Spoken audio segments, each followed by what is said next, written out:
अस्सलाम वालेकुम, कैसे हैं आप सब? उम्मीद है सब खैरियत से होंगे। जैसा कि आजकल हम सब लेडीज़ का एक ख्वाब होता है कि हम भी घर बैठ के कुछ कमाएँ। मियाँ साहब माशाल्लाह जितना भी अच्छा कमा लें, बस दिल में ख्वाहिश होती है कि हमने भी कुछ करना है। क्योंकि बच्चे माशाल्लाह हैं घर पे, तो मुश्किल हो जाता है कि आप बाहर निकल के कमाएँ और सारा कुछ, क्योंकि आप पे घर की ज़िम्मेदारी, बच्चों की ज़िम्मेदारी, और आपको अलाउ भी नहीं किया जाता कि ये सब कुछ छोड़ के आप बाहर निकलें और खुद के लिए कुछ कर सकें।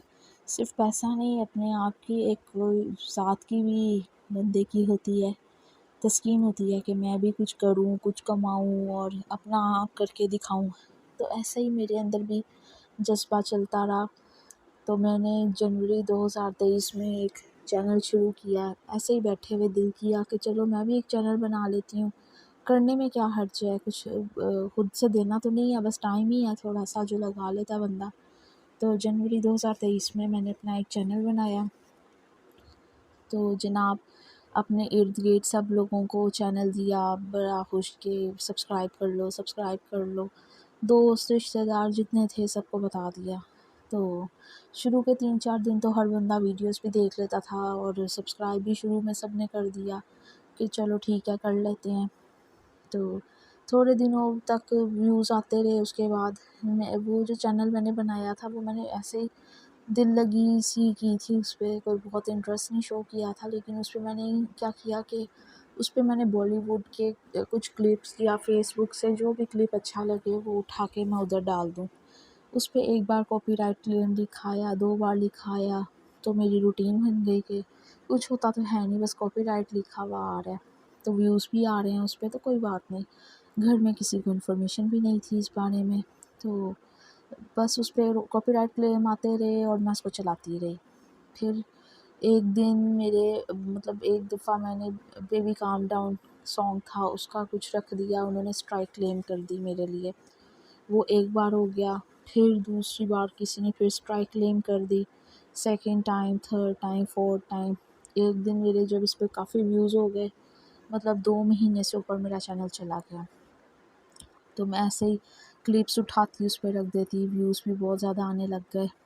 तो एक रात मैं जब सोई हूँ, मेरी रूटीन है रात को देख के वो कुछ रख के सोती हूँ, सुबह उठते ही देखती हूँ कि क्या हुआ है, कितने व्यूज़ आए हैं, सब्सक्राइबर्स आए हैं। तो उस पे जनाब सुबह उठी हूँ तो उन्होंने लॉक कर दिया हुआ था, मुझे ब्लॉक कर दिया हुआ था यूट्यूब वालों ने, क्योंकि उस पे कॉपीराइट बहुत ज़्यादा क्लेम हो गए हुए थे, स्ट्राइक्स भी लोगों ने क्लेम कर दी हुई थी कि ये इसने हमारा कंटेंट यूज़ किया। तो वो मेरा ख़त्म हो गया। फिर मैंने कहा अब मैंने कोई शुरू नहीं करना, ये ऐसे ही होता है, मैं कुछ भी रखूँगी वो हर बार यही होगा और ये कैसे चलेगा। फिर एक दिन गुज़रा, मुझे आदत पड़ चुकी थी रखने की, आप सबके व्यूज़ देखने की, एक एक्साइटमेंट थी कि कितने व्यूज़ आ रहे हैं। तो मैंने फिर एक चैनल स्टार्ट किया, बेबीज़ चैनल। वो मैंने बेबी पोएम्स जो थी वो खुद मैं उसको फ़ोनिक्स में करके गा लेती थी और सारा सुनाती थी। बच्चे इंटरेस्ट से, मतलब एक्स पोएम्स, चॉकलेट पोएम्स खुद से मैं क्रिएट कर रही थी उस पे इमेजेस। थोड़ा-थोड़ा हाथ भी बैठने लग गया था ऐप्स के ऊपर। अभी मैं आपको ऐप्स भी बताऊँगी जो-जो मैं यूज़ करती हूँ। तो मैंने बेबी पोएम्स करनी स्टार्ट कर दी, उस पे भी मेरे व्यूज़ आने लग गए। तो जब उस पे व्यूज़ आने लग गए तो मुझे फिर दिल किया कि क्या यार, मैं रोज़ पोएम्स ढूँढूँगी, तो पोएम्स तो बंदा कितनी कर लेता है।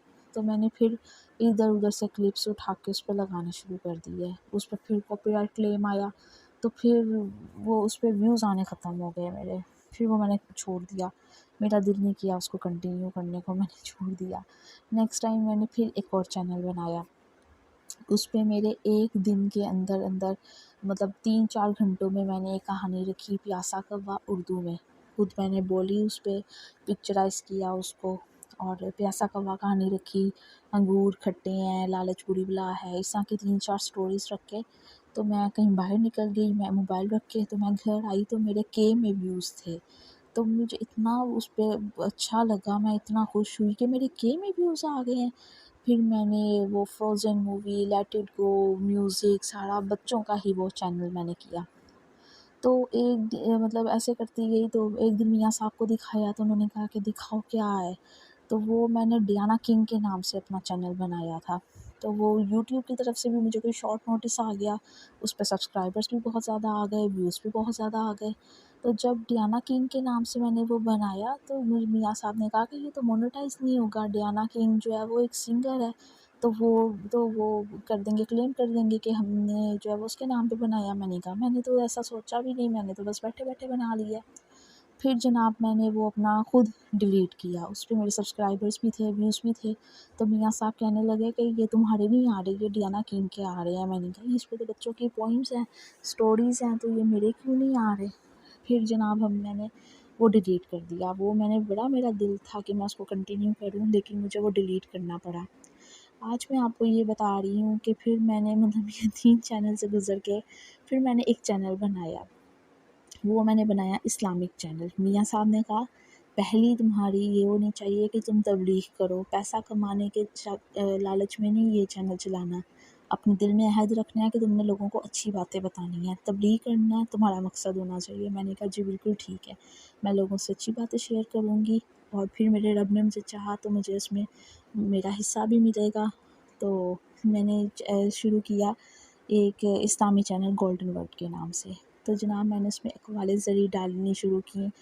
तो इकबाल ज़री डालते-डालते जब मैं पहुँची ना बानो कुद्सिया साहिबा के तहरीरी अल्फाज़ों पे, तो मैंने देखा एकदम से के में व्यूज़ आए हैं। मुस्तनसर साहब के मैंने डाले, इशफ़ाक़ अहमद साहब के डाले।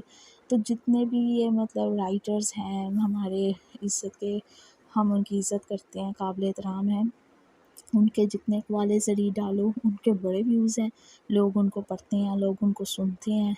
और आप इस पे इस्लामी चीज़ें डालें, लेकिन उसके अपने अहद के साथ डालें कि वो आप उसकी पूरी तस्दीक करें कि ये जो हदीस हम उठा रहे हैं गूगल से, क्रोम से, कहीं से भी उठा रहे हैं, वो इस्लामी उसका है। वो सही मुस्लिम, सही बुखारी, इधर से आप उसको कंफर्म कर सकते हैं। हज़रत अली के कुछ अक़वाल ऐसे लिखे होते हैं जो हम श्योरिटी नहीं होती, लेकिन आप उसको कंफर्म कर सकते हैं। तो जनाब मैंने ना अपनी नंद से कहा कि मैं एक वो बनाया है, चैनल बनाया है, उस पे मैं सिर्फ़ अपनी आवाज़ दे रही हूँ, तो आप मुझे ना कोई बुक्स दे दें जो मैं पढ़ के इस पे लगा सकूँ। तो मेरी नंद ने मुझे ख्वाबनामा दिया। तो ख्वाबनामा मैंने अलिफ़ से स्टार्ट किया कि अलिफ़ से ख्वाबों शुरू होने वाली ख्वाबें, बे से शुरू होने वाली ख्वाबें। तो वो जब मैंने ख्वाबें जो थी वो पढ़नी शुरू की, तो मुझे एक दिन मैं ख्वाब पढ़ रही थी, तो मियाँ साहब ने कहा कि दिखाओ ये कौन-सी बुक है? उन्होंने कहा तुमने ऑथर इसका कंफ़र्म किया है? मैंने कहा नहीं मैंने तो नहीं किया, बस वो उनके पास पड़ी थी मैंने ले ली। मियाँ साहब ने किसी मौलवी साहब को भेजा, उन्होंने कहा कि ठीक है आप इस पे कुछ गलत नहीं कह सकते, लेकिन बेहतर है कि आप इसको ना इस्तेमाल करें। उसमें मतलब कोई ऐसे था, फ़ालनामे थे और इस तरह की चीज़ें थी जो पायदार नहीं लग रहा था। तो मियाँ साहब ने कहा कि अब इस पे बड़े घंटे बन चुके हैं, तो मियाँ साहब ने कहा कि ना चलो ठीक है तुम आगे से इसको कंटिन्यू ना करो। मैंने कहा कि इस पे मैंने पे तक बना लिए हैं, अलिफ़ बे पे ते तक मैं पहुँच गई हूँ ख्वाबों में। तो मियाँ साहब ने कहा कि चलो ठीक है तुम इसको आगे कंटिन्यू ना करो, बुक को जितने तुम्हारे हो गए हैं वो रहने दो। मैंने कहा ठीक है।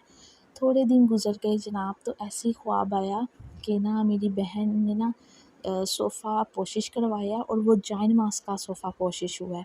तो उसके पीछे ना आप सल्लल्लाहु अलैहि वसल्लम का नाम लिखा हुआ आ रहा है, हज़रत मोहम्मद सल्लल्लाहु अलैहि वसल्लम लिखा हुआ है। तो मैं उसको डाँट रही हूँ कि ये तुमने क्यों किया? इस पे तो बैक होगी, कोई बैठेगा तो बेत भी होगी।